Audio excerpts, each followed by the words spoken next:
આજે કેવા રૂપમાં આવ્યા હતા અને કુશળીબાએ દર્શન આપ્યા ત્યારે શું કહ્યું? હા, એટલે સૌપ્રથમ પહેલા ભગવાન આવ્યા ત્યારે ભગવાને એમ કીધું કે મારી હું પહેલા ખીચડી જમવા અહીંયા આવ્યો હતો એટલે એ જગ્યા મારી અહીંયા છે, એટલે કે કસરીબાઈ જે મેં એમને પગલાં આપ્યા એ પગલાં એમને અહીંયા ચણ્યા છે, એમનો કોઈ વંશ નહોતું એના માટે પગલાં એમને ત્યાં મૂકી દીધા કે સચવા એમ. અને પછી કે હું જયારે કોઈ માણસ બીજા સારા આવશે એની પાસે કઢાવીશ એટલું જ એમને કીધું. અને એમને આખું બધું બતાવ્યું ઇતિહાસ. લીમડાનું ઝાડ હતું એના નીચે ભગવાન બેઠા હતા, પોતે નદી બતાવી અને બધા સંતો બધા બેસીને એનું પ્રવચન સાંભળતા હતા. અને 11ના દિવસે કાઢજો કીધું હતું એમને.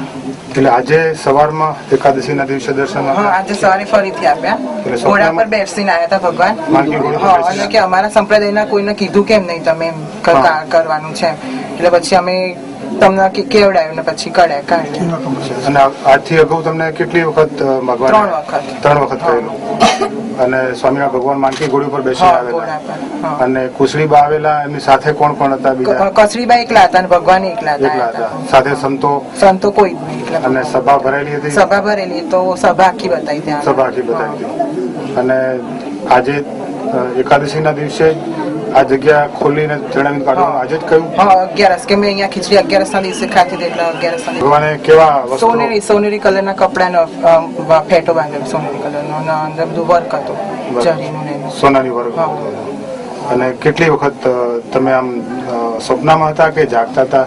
આમ સ્વપ્ન, પણ પછી આમ આપણે જાગી જઈએ એટલે પછી પાછું જતું રહે, પાછા ઊંઘી એટલે પાછું ચાલુ થઈ જાય. કેટલા વાગે દર્શન આપ્યા? પહેલું આવ્યું હતું સપનું એ 12 વાગે આવ્યું હતું, 12 થી 12:15 ની વચ્ચે.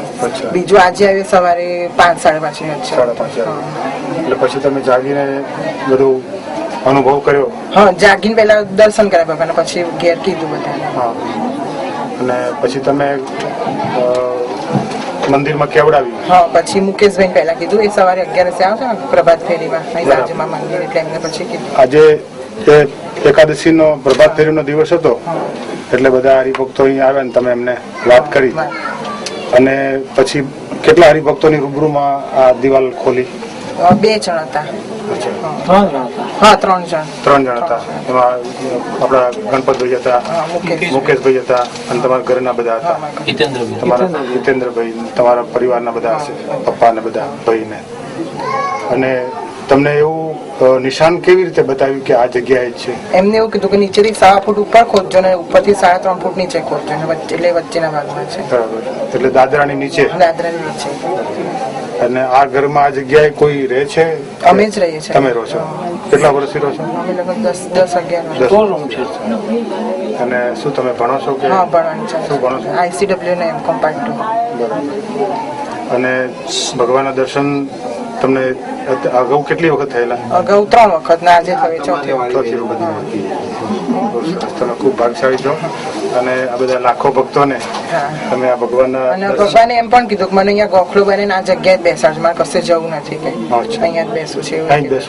એ જગ્યાએથી નીકળું ત્યાં જ મને ગોખલો કરી આપશે. બરાબર. અહીંયા બધા આવીને દર્શન કરે? હરિભક્તો કે તમે ઘેર આવશે દર્શન કરવા. બરાબર. તમે એવું કહ્યું કે? મેં કીધું હું જઈને છું, અમને તો કશું આવડે નહીં તમારું કરતા એમ. મેં કે કઈ વાંધો નહીં, ખાલી તું મૂકીને ગોખલા મૂકી રાખજે, બધા દર્શન કરશે, બાકી કઈ કરવાની જરૂર નથી. રોજ પૂજા કરવાની? ના, એવું કશું નહીં. ના, એવું કશું નથી. તો તમારા ઘેર ભગવાન પધાર્યા છે તો રોજ પૂજા તો કરવી પડશે.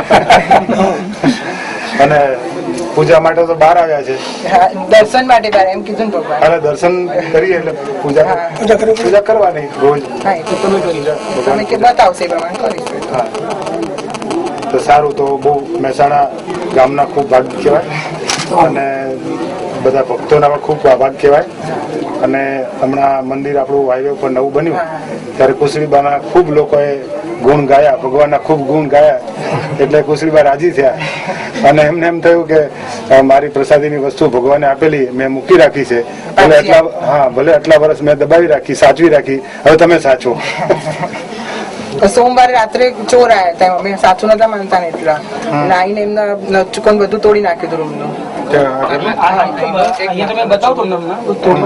પછી આ ઊંઘતો હતો એટલે મને ભગવાન એમ કે તું ઊંઘો છો કે ઉઠ કે તારા ઘરમાં ચોર બેઠા છે કે તરત હું ઉઠ્યો લાઈટ કર્યો તો બધા જતા રહ્યા તરત પાવડો કોદાળી બધું લઈને આવ્યા બધું સાચવી રાખ્યું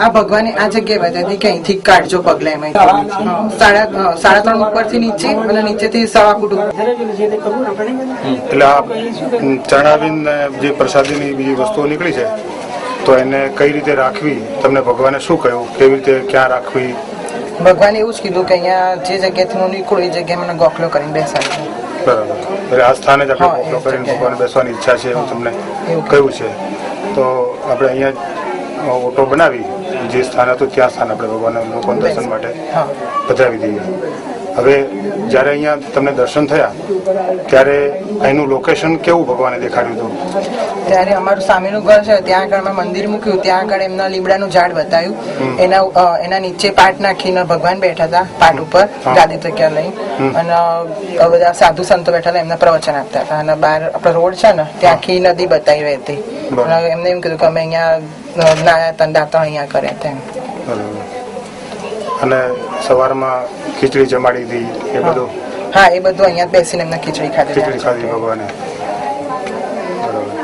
અને આ પગલા કુસડીબાને સ્વામિનારાયણ ભગવાને પોતે આપેલા છે અહીંયા આના પર લેખ લખેલો જ છે અને એવું તમને ભગવાને કહ્યું કે બાએ કહ્યું કે આ પગલા મને ભગવાને આપેલા પૂજવા માટે એટલે કે મારે કોઈ વંશ નતું એટલા માટે મેં ભીતવા મૂકી દીધા આ પથ્થરમાં જે લખ્યું છે એ બોલો એમને એવું લખ્યું છે મારે કોઈ ન હોવાથી પ્રસાદી મેં ઘરમાં રાખી એમ ઘરમાં મૂકી રાખી સાચવી રાખી છે કોઈ વંશ નહીં હોવાથી એમને પછી પૂજા માટે કોઈ કરનાર હતું નહીં એટલે દિવાલમાં રાખ્યા છે